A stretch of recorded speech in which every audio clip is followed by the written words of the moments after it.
Here is the last video in this series on the normal distribution. So I don't know, good news, bad news, I guess. Good news is we're getting near the end. Bad news, it's pretty challenging. I think for most students, this is the topic on the normal distribution that gives them the most trouble. What we're going to get into this video is dealing with proportions. The technical title of what we're dealing with is the sampling distribution of the sample proportion. But that's a little bit problematic because that sounds a lot like what we did in the last video. I'll show you that in just a minute. So instead of calling it this big long name, the sampling distribution of the sample proportion, I'm just going to call it proportions. When we're talking about proportions, we're in this new video. Whereas in the previous video, we talked about the sampling distribution technically of the sample mean, although I don't even think I said that. I think I just called it the sampling distribution. But if I'm just going to call this the sampling distribution, I can't really call the other one that full name or it's going to be really confusing. So typically what teachers do is they refer to this one as the sampling distribution, and it's just implied that we're talking about the sample mean here. All of these questions were about a sample average. I get a sample of 64 salamanders, and I want to know, I have a question about the average lifespan. I have a sample of 9 golfers, and I want to know about the average length of their 7-iron, and so forth.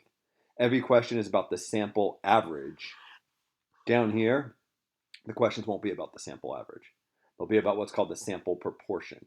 And the reason they have to be about the sample proportion and not the sample average is because our data is no longer quantitative. Okay, that's a lot of information. I haven't even started the video. I'll give you a little bit of an example.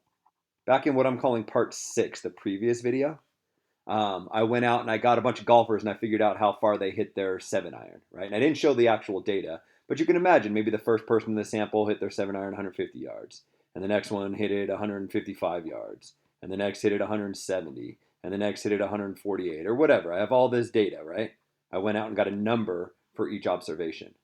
In part 7, my data is not quantitative or numeric, depending on which textbook you're using.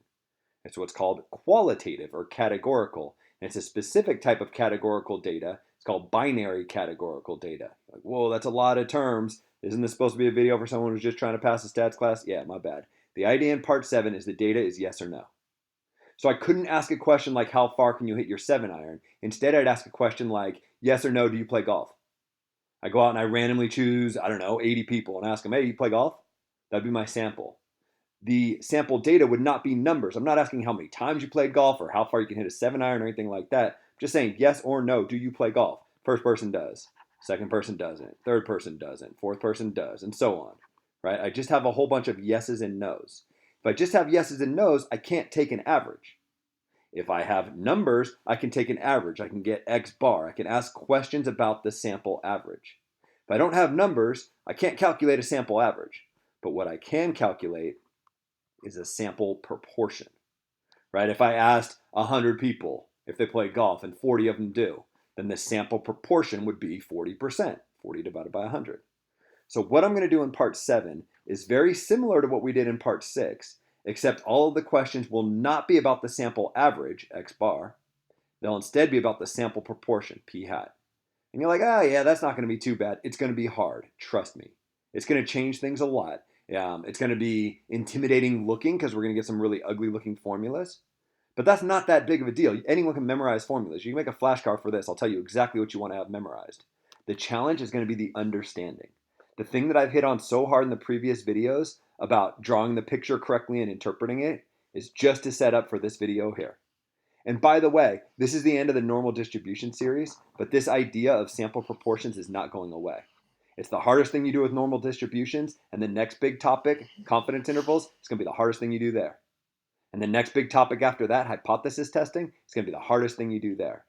So it's not one of those like, all right, get what I can, but don't really understand it. You really need to understand proportions, as I'm going to call them there. So if you're watching this video, you're doing the right thing. Some good news about proportions. The questions are going to look very similar to how they looked in part 6. You're only going to use 2 calculator functions, and they're the exact same 2 calculator functions you've been using, and you're going to use them in the exact same instances you've been using them in. If you're trying to find the area under the curve, use normal CDF. That's it. If you're already told the area under the curve and you're trying to find one of the bounds, you're going to use inverse norm. It's going to be harder to differentiate between these two, and I'll explain why when I get there. So it's really important that you understand what the area under the curve represents. But more on that later. Shape. Remember how I've been talking about the shape, the center, and the spread? Good news on shape. It's going to be approximately normal. Before I even read this first question, the picture's going to look pretty damn similar. I'm going to draw something that's approximately normal. And you're like, wait, I kind of read ahead here. I stopped listening to you and I read the question. It doesn't say anything about it being approximately normal. Right, because the data itself are just yeses and nos. So we can't really speak about the shape of the data itself, but the shape of the sampling distribution of these sample proportions, it turns out that ends up being approximately normal if we hit this criteria. You're like, whoa, I haven't seen anything like that before. Actually, you have. Remember we had criteria for normality? One of these two things had to happen in every problem. It either had to tell you that the parent distribution was approximately normal, and if it didn't, like this example, it had to tell you that n was greater than or equal to 30, and you had to figure out which one of these two things applied to justify why the shape was approximately normal. You knew it was going to be approximately normal because otherwise you couldn't use normal CDF, and you know your teacher's asking you to use normal CDF, so the shape must be approximately normal, but you are typically going to be asked questions that justify it, and you had to explain why. Down here, there's only one justification. It's always the exact same. It's always for this reason. Yeah, it's not as nice. I wish it was just n was greater than or equal to 30 again. That's easier to remember. It's not. It's this formula. But I'll explain what this formula means in just a second. You'll see that it's not as bad as maybe it seems. It's worth pointing out that you don't know what p is equal to yet. That's a symbol that we haven't had defined yet because we haven't used it in any other problems. Turns out it's the population proportion. That's what p is equal to. It's the one new symbol that appears here. And it's really the only number or the main number that's given in the problem. But let's do an example before I try to talk about this theoretically. The center will just end up being this thing p that I haven't described yet. The spread will be an ugly formula, but whatever. You'll memorize that. It won't be the end of the world. You'll make a flashcard, and if you don't, you can still do the problem for the most part without it. Actually, that's kind of a bit of a lie. I guess you'll need to memorize this. But I'll tell you exactly what you need to have memorized. And once you have them, you'll just be using normal CDF and inverse norm again, so it won't be that bad. Let's do an example. In this one, we're talking about NFL fans, football fans, whether or not they're playing a fantasy football league. A lot of people do, not everybody does. I do, even though I hate it. I don't know why I do it every year. My friends do it, and I've just been sucked in. You don't care. Fantasy football is a thing that's somewhat popular. Either you're playing it or you don't.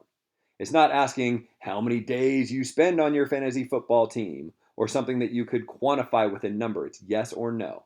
I went out and I asked a bunch of people, yes or no, do you play in a fantasy football league? I asked 100 people. And I want to know what is the probability that if I asked 100 of these NFL fans, more than 45 of them play in a fantasy football league. 45% of them, sorry. So you read this problem. What you have to look for when you're reading these problems are just two things. Remember, with the sampling distribution, and sorry to keep going back up here, but I think it's the easiest way to keep these all straight. With the sampling distribution, you always had to look for three things: the mean, the standard deviation, and n. Mu and sigma, the parent distribution, mean, and standard deviation, which are different than the center and the spread, by the way. And n, the number of observations that you had. There are three things you had to look for. Down here, there's only two things you have to look for. That's kind of nice. One of them is n. The same thing it was before. N was the sample size before. It's still the sample size now. The number of people in your sample is n. N is 100 in this problem. That's one of the two things you have to pull out of these problems. You only have to pull out one other thing. It's not that bad. The one other thing you have to pull out is p. P is the population proportion. I'm sure I've written that somewhere. Here we go. The center, it ends up being the center. P is the population proportion given in the problem. It has to be given in the problem. It's given in every single problem. Be careful. It might be easy to confuse this with the population proportion. This is a proportion. You see this percentage here. But this is not the population proportion. The population proportion has to deal with all NFL fans. Suppose that 40% of all NFL fans, this is the one talking about the population, this is P. P is 40%. I'm going to format it as a decimal. Sorry, can't talk.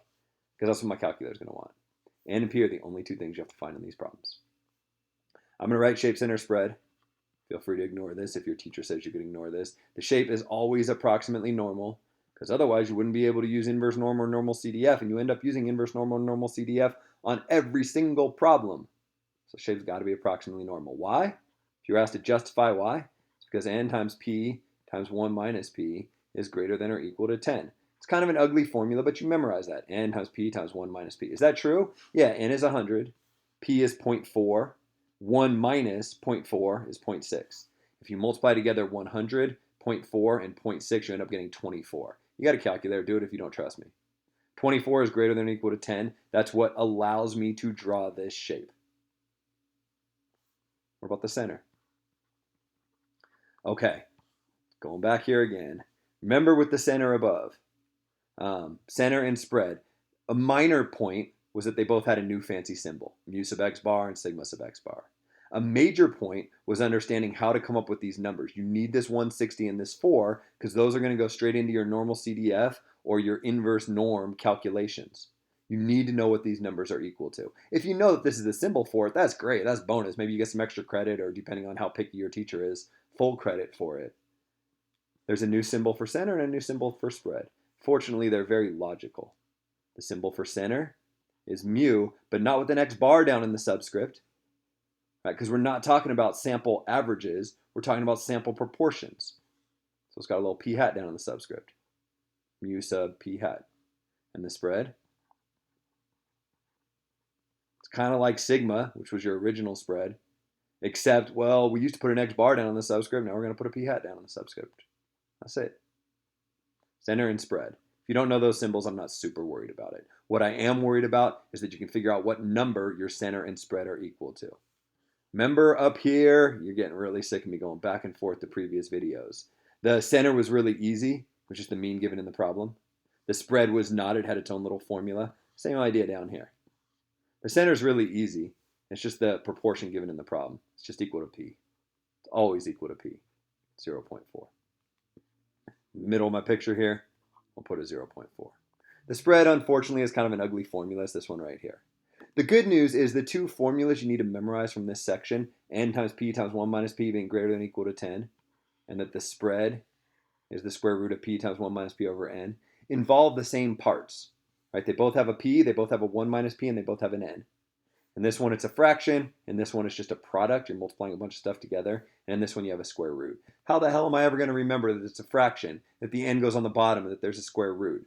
Well, it's kind of the same format that this spread took on. Remember, we had an n down on the bottom, and it was a square root when we were talking about the spread. So sort of the same idea here. The n's down on the bottom, and there's a square root. Now the square root, the radical, goes over the entire fraction, whereas before, the radical was just in the denominator. At any rate, I can calculate that. The spread is just the square root of p, which is 0.4, times 1 minus p. 1 minus 0.4 is 0.6, divided by n. And if you want to get a decimal approximation for that, you can. Pull out a calculator and take the square root of 0.4 times 0.6 divided by, oh, I wrote the number n, or the letter n here instead of 100. Look at this. Good enough. Divided by 100. You don't need any parentheses or anything in here because order of operations, but if you did 1 minus 0.4 instead of 0.6, you'd have to make sure that was in parentheses. Anyways, you hit enter. Well, that doesn't look right. It is right because these are percentages, right? The center and the spread are percentages. So when your calculator gives them to you, they look like decimals. But that's going to be confusing because all of the numbers in these problems that go down on the bottom of the picture here are going to be decimals, right? That's problematic. The big thing you had to differentiate between before were areas and these numbers down on the bottom. But 165, you wouldn't think that that's an area. You'd know that's the distance you hit a 7-iron just because it's a number, like 165. I mean, I know this is a number, but it's not a decimal that is less than 1 or between 0 and 1.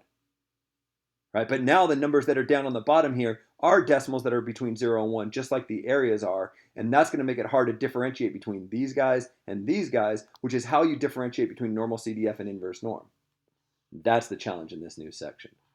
I've talked a lot. Let me do more and maybe talk less. I have this spread. You can write it down here if you want it. 0.0490. Fine. Let's do the problem. The problem says, what is the probability that? That used to be really important. Remember in the previous problems, what is the probability that is one of our phrases that when you saw that, you immediately knew it was an inverse norm? Sorry, no. You immediately knew it was a normal CDF question? Well, good news. Same thing here. What is the probability that? Oh, I'm using normal CDF. What is the probability that? That means I need to find the area underneath the curve. What area am I trying to find? Well, let's see. In a random sample of 100 NFL fans, more than 45% of them play in a fantasy football league. Well, here's 40%, so 45% would be over here somewhere. And if I want more than 45%, I'm shading to the right. I want to find this area because this area represents the probability that this thing happens. And to figure this out, I use normal CDF. Whenever I want to find the area underneath the curve, I always use normal CDF. Anytime I use normal CDF, I always have to give it a lower bound. In this case, as you can see from the picture, it's 0.45. And upper bound, okay, I've told you whenever you're missing an upper bound, just put in some arbitrarily large number. Let's keep doing that. Realistically, 1 would be arbitrarily large enough because 1 would kind of be 100%. That would work out fine. But don't think too deeply about this. If you're missing an upper bound, just put in a large positive number. If you're missing a lower bound, put in a large negative number. Center and spread. Oh, I calculated those already up here. 0.4, 40%, this value of P. And then this decimal. If you want to put in this decimal just the way it's written here, you can.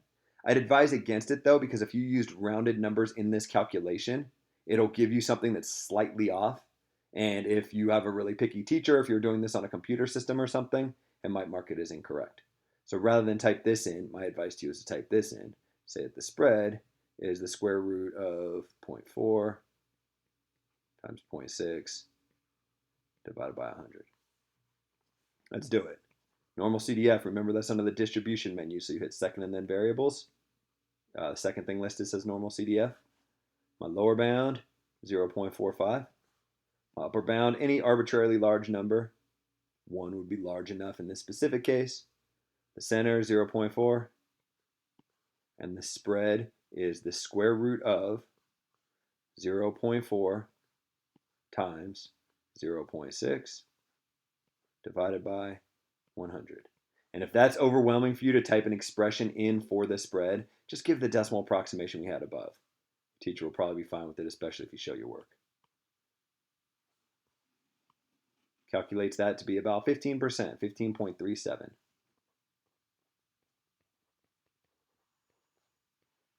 And that's my answer. I want to make the point that this is 40%, this is 45%, and this is 15%. That's really confusing. Everything is a percentage now. Whereas before, these were decibels or weights of offensive linemen or yardages for hitting a 7-iron or whatever the hell the problem was about. Now they're all percentages. And that makes it hard to keep straight whether you're calculating one of these guys using the inverse norm function or if you're calculating an area up here using the normal CDF function. But fortunately, I got more examples. We'll work through them a little bit quicker than that. Suppose that half of all college students own a car. I tried to hide P, the population proportion, in here. It's in that first sentence. This is the sentence talking about all college students. So this is the population proportion. Half of them, oh, half is just 50%. This tells me that P is equal to 0.5. What is the probability that? There's that key phrase. That's telling me that I'm going to be using the normal CDF function in my calculator. I'm going to be figuring out the area underneath the curve. What is the probability that in a group of 200 college students, that's the total number of college students that I have, that's my value of n, less than 90 of them own a car? That's a little bit tricky on purpose. You have to be careful here. I don't want to know the number that own a car. I want to know the percentage. Right, in this problem, in a random sample of 100 NFL fans, there's n, more than 45% of them. I need to know the proportion. These are all proportions down here. I can't put the number 90 down here. I have to figure out what proportion 90 corresponds with. 90 out of 200 is 45%, coincidentally. That's the number that's going to end up going down here. First, P, that's my center, 0.5. I guess maybe first I should do shape center spread.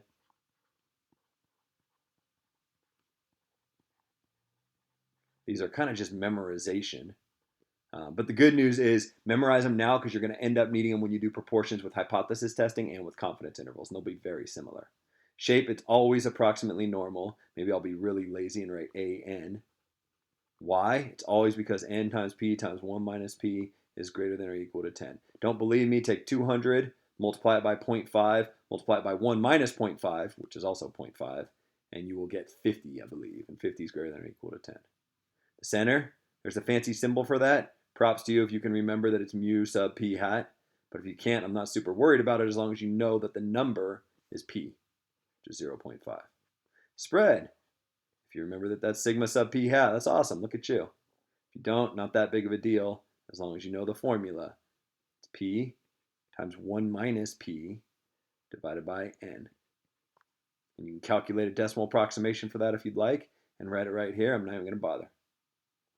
What is the probability that in a group of 200 college students, less than 45% of them, I'm not even going to read 90 of them, I'm going to read 45% of them. 90 out of 200 is 45%.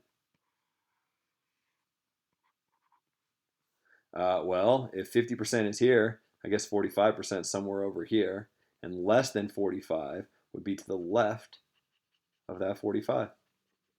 I just got to figure out that area. Anytime I want area, normal CDF. Lower bound, I'm missing one. 0, you could put in 0.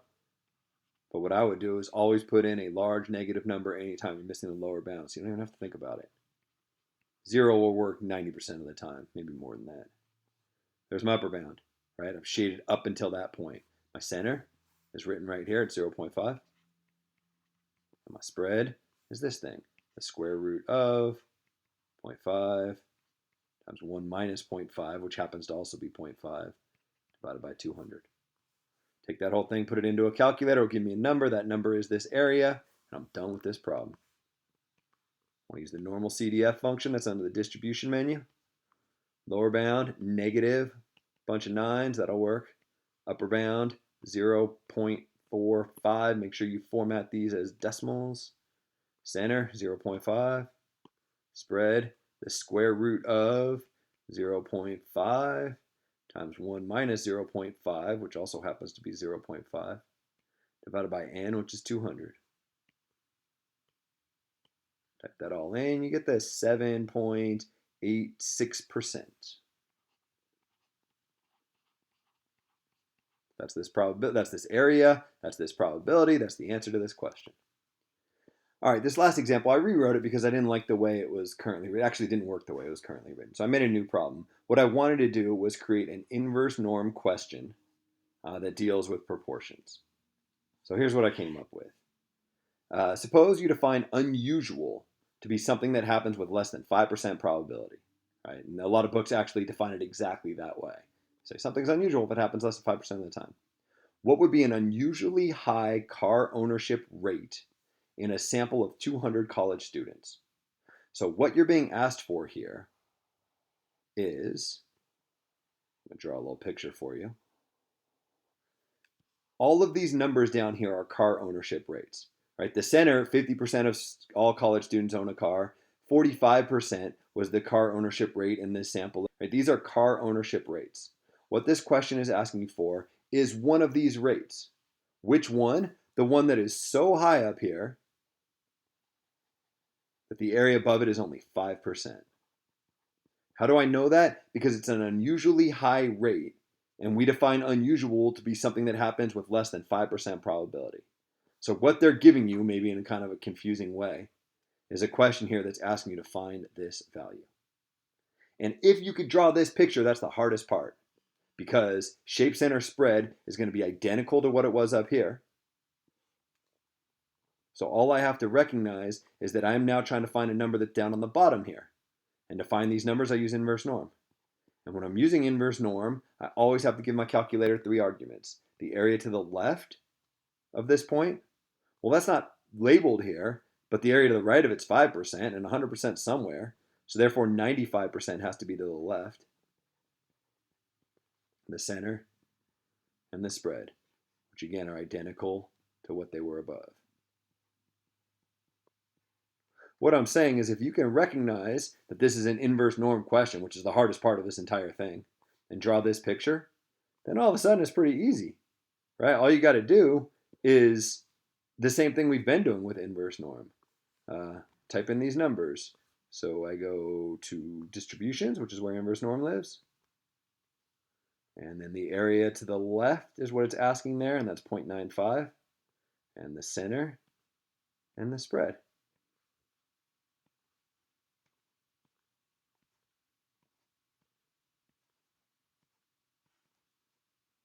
So look, I don't want to try to minimize this section. I'm not saying it's not hard. I'm saying that it is probably the hardest thing you do with normal distributions.